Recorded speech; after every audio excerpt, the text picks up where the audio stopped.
డబ్బు, అనారోగ్యం, ఉద్యోగం, వ్యాపారం, అప్పులతో బాధపడుతున్నారా? మీకోసమే లాంచ్ యువర్ ఫ్యూచర్ ప్రోగ్రామ్. నమస్తే రమగారు. నమస్తే జయ. రమగారు, మనము అరేబియన్ నెట్స్ కొన్ని స్టోరీస్ చెప్పుకున్నాం కదా, వాటిలోంచి ఏదైనా ఒకటి చెప్పుకుందామా? దురదృష్టం తెచ్చిన అదృష్టం. ఓ బాగుందండి. కాస్త అటు ఇటుగా అలాంటి కథలు తెలుగులోకి వచ్చిన కథలు కూడా కొన్ని కనపడుతుంటాయి. చందమామ కథల్లో కనిపిస్తాయి. అదే తెలుగు మామూలు మన భాషలో మన పేర్లు మన సర్కమ్స్టెన్సెస్ తోటి ఏమనాలి, మన పరిస్థితులతోటి చేసేస్తారు.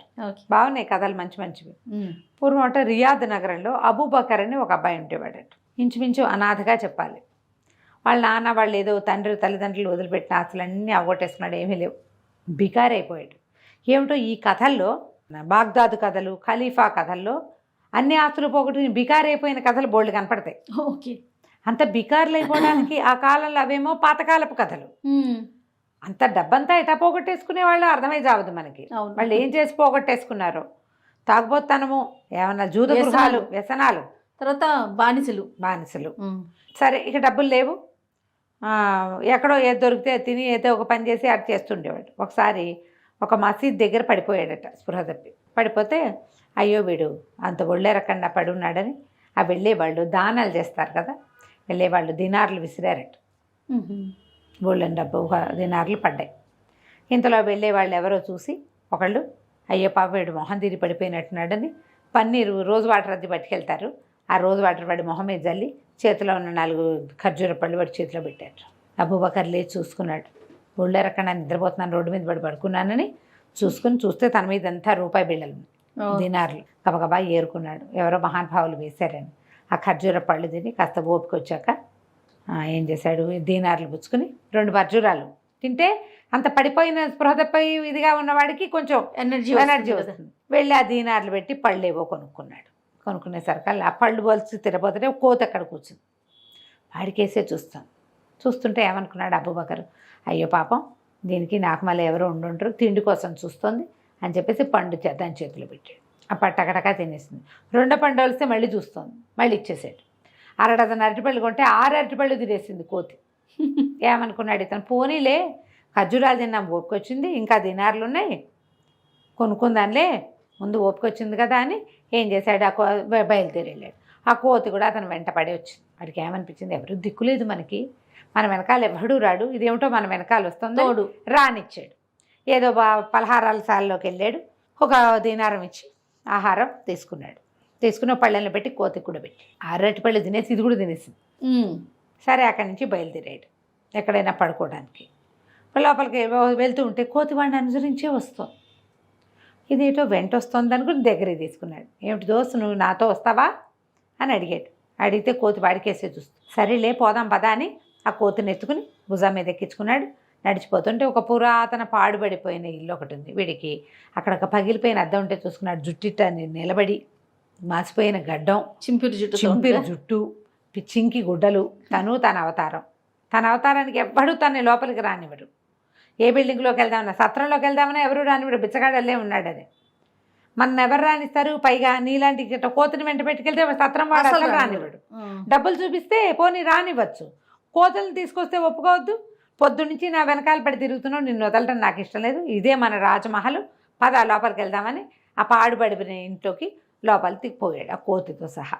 లోపలికి వెళ్ళి ఆ కోతిని దించి ఏదో నేల తుడుచుకుని పడుకుందామని ఆ నేల తుడుస్తుంటే పక్కన దిబ్బిన కోతి ఉన్నట్టుండి ఒక అబ్బాయిగా మారిపోయింది. తెంగుమని చక్కగా ఉన్నాడు వాడు. ఉండేసరికి వీడు ఆశ్చర్యపోయాడు. అబూబకర్, ఏంటి ఇలా మారిపోయావు అంటే, నువ్వు చాలా మంచివాడివి, నీ వల్ల నా ఆకలి తీరింది, 3 రోజులుగా ఈ ఊళ్ళో తిరుగుతున్నా, ఎవ్వడూ నాకు తిండి పెట్టలేదు, నీకు వచ్చిన దినారు నీ అన్నం మానేసి నువ్వు తిండి మానేసి నాకు పెట్టావు, అరటిపళ్ళు వీడికే పెట్టేశాడుగా కోతికే, నేను నీ అదృష్టాన్ని, నీ దురదృష్టం ఇవాళ నుంచి పోయింది, నేను నీ అదృష్టాన్ని చూడు, నీ జీవితాన్ని బాగు చేసేస్తాను అంటే నిన్నేమని పిలవాలంటే హసన్ అని పిలవమన్నాడు. హసన్ వీడు అక్కడి నుంచి ఏం చెప్పాడంటే, నేను నీకు ఒక్కడికే కనపడతా, ఎవరికీ కనపడి, నేను నీకు డబ్బులు ఇస్తా, బయటికి వెళ్ళి చక్కటి బట్టలన్నీ కొనుక్కురా, శుభ్రమైన బట్టలు కట్టుకుంది కానీ హాయిగా ఉంది, కానీ నేను నీ నగరానికి రాజుని చేస్తాను నేను అన్నాడు. అదృష్టం కలిసి వచ్చింది. ఎటా వస్తుంటే వస్తాయి ఎటాగే అదృష్టాలు, ఏకంగా రాజే. ఈ దురదృష్టం పోయి అదృష్టం వచ్చేస్తుంది. అక్కడి నుంచి ఏం చేశాడు, బట్టలు గిట్టలు మంచి బట్టలు వచ్చినాయి. చక్కగా వీడు శుభ్రంగా స్నానం చేసి తలకాయని ఇటుగా దువ్వుకుని, స్నానశాలలు ఉంటాయి ఆ ఊళ్ళో, స్నానశాలకు వెళ్ళి చక్కగా తలంటి పోయించుకున్నాడు. బాగా వచ్చాడు, మంచి బట్టలు వేసుకున్నాడు. అక్కడి నుంచి హసన్ ఏం చేశాడు, ఒక దంతపు పెట్టిచ్చాడు. దాని నిండా బంగారపు వస్తువులు వేసి ఇచ్చాడు. నువ్వేం చేస్తావంటే ఈ దంత పెట్టుకుని రాజుగారి దగ్గరికి వెళ్ళు. రాజు దగ్గరికి వెళ్తే రాజుగారి ఈ వస్తువు చూసి చాలా సంతోషిస్తాడు. ఇది ఇక్కడ దొరికేది కాదు. మరి ఆయన ఏం కావాలి అని అడుగుతాడు. మీ అమ్మాయిని ఇచ్చి ఫరీదా బేగం నుంచి పెళ్లి చేయమని అడుగు. తెల్లబోయాడు అబూబకర్. ఇంకా నయం, రాజుగారి అమ్మాయిని పెళ్లి చేసుకోవడం ఏంటి? ఫరీదా బేగం మన మనుషులకి మనకి కంటికి కూడా కనపడదు. ఆ అమ్మాయిని పెళ్ళిట చేసుకుంటుంటే రాజు చేస్తాడయ్యా, నీకెందుకు, నేనున్నా కదా నీ అదృష్టాన్ని చెప్పు అనేసరికి సరే ఒప్పుకున్నాడు. 2-3 రోజులు చక్కగా తిని బాగా తయారయ్యి మంచి బట్టలు వేసుకుని దంత పుచ్చుకొని రాజుగారి దగ్గరికి వెళ్ళాడు. సుల్తాన్ దగ్గరికి వెళ్తే బయట అంతకుముందు ఎప్పుడు ముష్టి వాళ్ళని ఇలా మురికి చింకిగుడ్డల వాళ్ళని ఆ రాజభవనపు రోడ్డు మీద కూడా రానివ్వరు సైనికులు. కానీ వీడిని చూసి జీహుజూర్ అంటున్నారు. ప్రతి వాళ్ళకి తలా ₹1 ఇచ్చుకుంటూ లోపలికి వెళ్ళాడు, దినారాలు ఇచ్చుకుంటూ. రాజుగారిని చూశాడు. రాజుగారు అన్నారు, అబ్బో ఎంతో బాగున్నాడు కుర్రాడు, ఎంత బాగున్నాడు. 27 అట్లా ఆ వయసు ఉంటుంది వాడికి. బాగున్నాడు, మంచి బట్టలు, చెంకీ పని దాని నిండా. ఈ ఊళ్ళో జరిగేవి కాదు, ఎక్కడదో ఈ వస్తువు, ఈ బట్ట. ఆ క్లాత్ చాలా బాగుంది, వాడి డ్రెస్సు బాగుంది, డ్రెస్సులో వాడు బాగున్నాడు, వాడు తెచ్చింది దంత పెట్టే ఇంకా బాగుంది.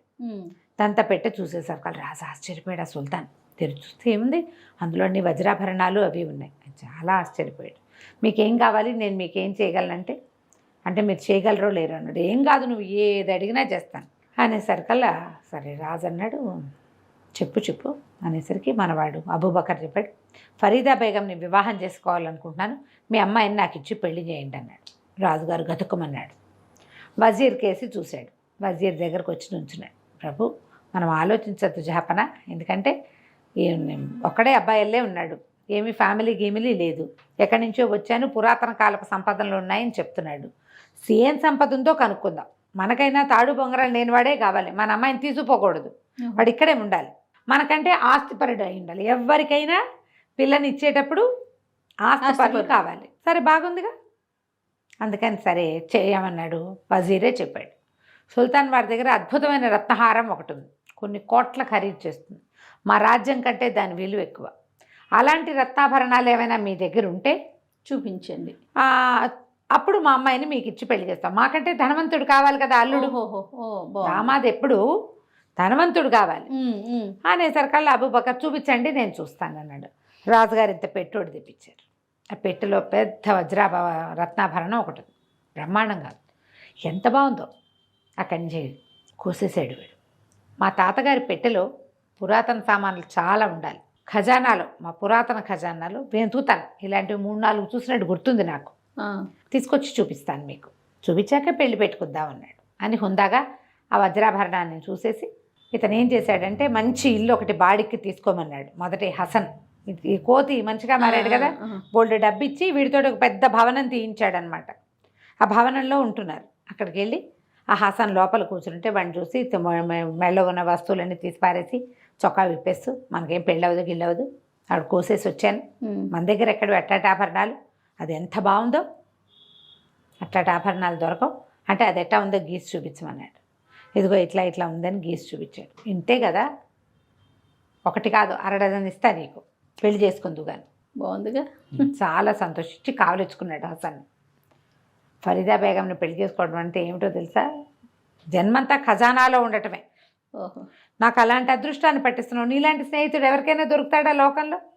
నాకు కాబట్టి ఇంత అదృష్టం పట్టింది, చెప్పు నీకేం కావాలో చెప్పన్నాడు.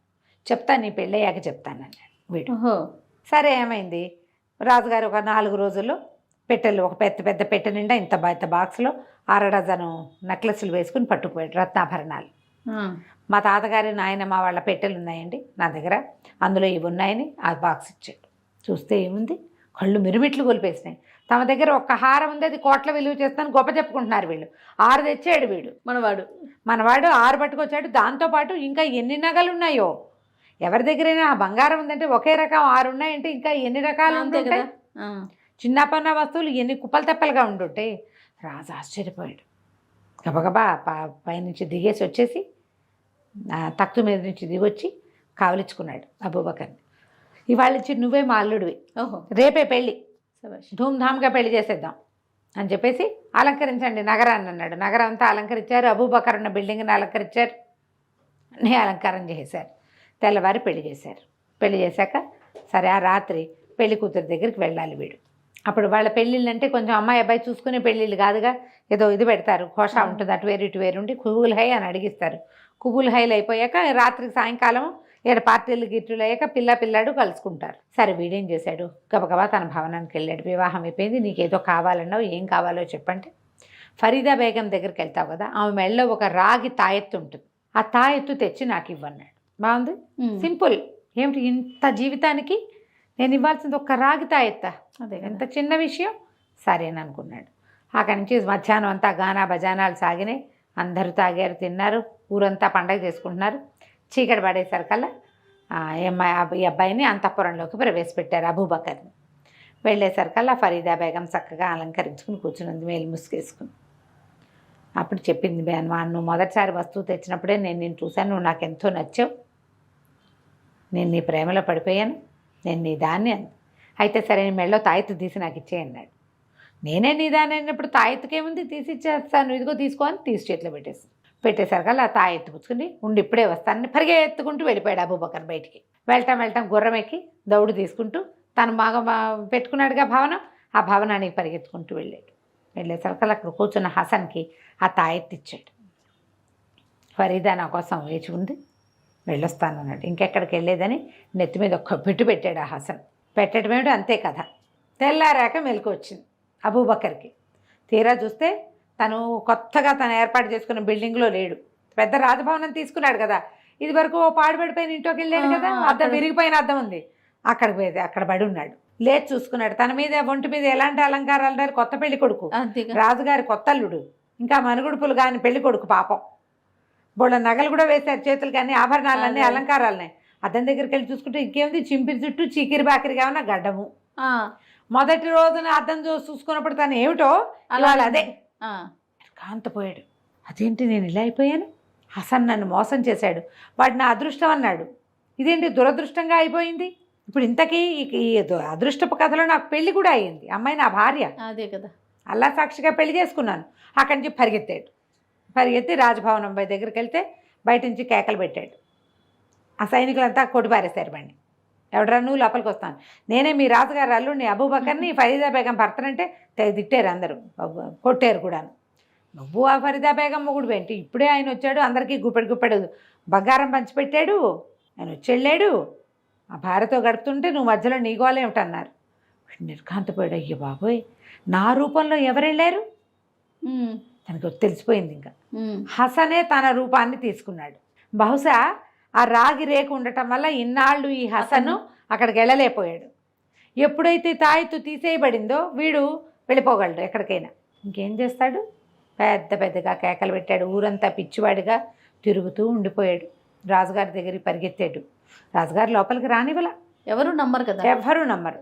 ఆ అబూబకర్ ఏం చేశాడు, అబూబకర్ రూపంలో ఉన్న హసను వాడికి ఏంటంటే చీకటి రాత్రి కావాలి, అమావాస్య వస్తే కానీ ఆ అమ్మాయి తన వశం కాదు, వాడి దగ్గర ఉన్న మంత్రశక్తులకి ఉండిపోయింది. అంతే. ఈ అబూబకర్ ఊరంతా తిరుగుతూ ఏడ్చుకుంటూ పిచ్చి కేకలు పెట్టుకుంటూ తిరుగుతుంటే ఒక దీని దగ్గర భోజనశాల దగ్గర సొమ్మసిల్లిపోయి పడిపోయి ఉండేసరికల్లా ఎవరో ఒక జ్యోతిష్కుడు అక్కడ కూర్చొని, మొహం బ్రహ్మాండంగా ఉంది, వీడేంటి ఇట్టా ఉన్నాడని, వాడి మొహం మీద నీళ్ళు చల్లండిరా, వాడి సంగతి ఏదో కనుక్కుందామన్నాడు. అనేసరికల్లా సరే లేవదీస్తే ఏదో ఆయన 2 రొట్టెలు కొని చేతిలో పెట్టి, ఏంట్రా పికుర్రాడా నీ బాధ, శుభ్రంగా ఉన్నావు, కష్టపడి ఏ వ్యాపారమైనా చేసుకోవచ్చు, ఇట్లా ఎందుకున్నావు ఏంటంటే, నేనేం చెప్పనండి, నాకు ఒక కోతి కనపడింది, దాని పేరు హసను అని కథ అంతా చెప్పాడు. చెప్పగానే ఆయన అన్నాడు, అరే నీకు మేలు చేయాలనిపిస్తుంది, నిజానికి వాడొక మాంత్రికుడు, నువ్వు ఒక పని చెయ్యి, ఎలాగైనా సరే నేను ఒక తాయెత్తు ఇస్తా, ఆ తాయెత్తు వాడి మెళ్ళలో పడాలి, ఓకే, పడితే వాడు కోత అయిపోతాడు, ఆ కోతిని కాల్చి బూడిద చేసేయాలి, చంపేసేయాలి దాన్ని, అప్పుడే నువ్వు తప్పించుకోగలుగుతావంటే, నేను ఎట్లా వెళ్తానండి, కోటలోకి నన్ను రానివ్వరు అంటే, ఆ మార్గాలన్నీ నువ్వు చూసుకో, నీ తెలివి వాడుకో, నేను మాత్రం తాయెత్తిస్తానని తాయెత్తు చేతిలో పెట్టాడు. తాయెత్తు జేబులో పెట్టుకున్నాడు. అటు తిరిగి ఇటు తిరిగి రూపాయి పుట్టే మార్గం లేదు. మళ్ళీ ఓ మసీదు దగ్గర సొమ్మసిల్లి పడిపోయాడు. మసీదులోకి వెళ్ళేవాళ్ళు పావలా అర్ధ మళ్ళీ దీనార్లు పడేశారు. తెల్లారు లేచి చూసుకున్నాడు, తన మీద డబ్బులు ఉన్నాయి. సరే ఏం చేశాడు, ఇట్లా ఉంది కదా మన పని, ఇప్పుడు తిండి కాదు మనకు కావాల్సింది, అని చెప్పి ఏం చేశాడు, శుభ్రంగా వెళ్ళి స్నానం చేసేసి ఆ డబ్బులతోటి మంచి బట్టల జత ఒకటి కొనుక్కున్నాడు. బట్టలు వేసుకున్నాడు. బట్టలు వేసుకుని ఏం చేశాడంటే ఆ ఊళ్ళల్లో మనకి రంగురాళ్ళు కొన్ని కనపడతాయి, తలతళ్ళాడే వజ్రాలు. వజ్రం కాదు, పాడు కాదు, గాజురాయి. ఊరికలా మెరుస్తూ ఉంటుంది. ఊరికే మెరుస్తూ ఉంటుంది. అక్కడి నుంచి ఏం చేశాడు, ఒక గులాబీల దండా కొన్నాడు. వాడి మీద పడిన దీనార్లు దీంతో ఫినిష్ అయిపోయినాయి. సరే, అక్కడి నుంచి ఏం చేశాడు, ఒక స్వీట్ షాప్ వాళ్ళ దగ్గరికి పోయాడు. వాళ్ళకి సాయంత్రం వచ్చి పనిచేస్తాను అని చెప్పేసరికి వాళ్ళ స్వీట్ షాప్ వాళ్ళను, సరే మాకు సాయంకాలం వీడికి ఏంటంటే వీళ్ళు స్వీట్ చక్కెర పాకం చేసే ఫ్యామిలీ వీళ్ళది.